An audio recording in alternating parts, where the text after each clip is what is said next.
የህዝብ ተወካዮች ምክር ቤት ዛሬ ባካሄደው መደበኛ ስብሰባ የውጭ ሀገር ዜጋዎች በኢትዮጵያ የመኖሪያ ቤት ባለቤት መሆን የሚችሉበትን አዋጅ አጸደቀ። እኛ ሪል ስቴት አልሚዎች በዛ ያለ ቤቶች ይገዛሉ።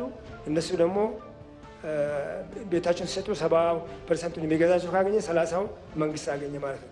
በዚህ አይነት ኮሚኒቲ ኢፌክት ነው የመኖሪያ ቤትን ችግር ይፈታል ተብሎ የታሰበው። የኢትዮጵያ ኦርቶዶክስ ተዋሕዶ ቤተክርስቲያን ለምዕመናኗ ስለ አረንጓዴ አሻራ ግንዛቤ መስጠትና በማስተማር ኃላፊነቷን እንደምታጠናክር፣ በተሽከርካሪ አደጋ ምክንያት የሚደርሰው ማህበራዊና ኢኮኖሚያዊ ቀውስ ለመቀነስ የችግሩን አሳሳቢነት መሰረት ያደረገ የተቀናጀ ስራ ማከናወን እንደሚያስፈልግ ተገለጸ።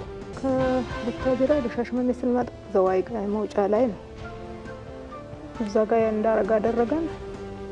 እድሜ ለህዝብና እድሜ ለትራፊክ ለቅመው እንደገና ዘዋይ ሆስፒታል ወሰዱ። በጋዛ በሺዎች የሚቆጠሩ ህጻናት በረሃብ ምክንያት ሊሞቱ እንደሚችሉ ሐኪሞች አስጠነቀቁ።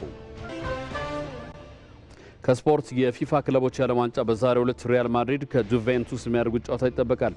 ሌሊት 10 ሰዓት ደግሞ ቦሩሲያ ዶርትመንድ ከሞንትሬ ጋር ይጫወታሉ።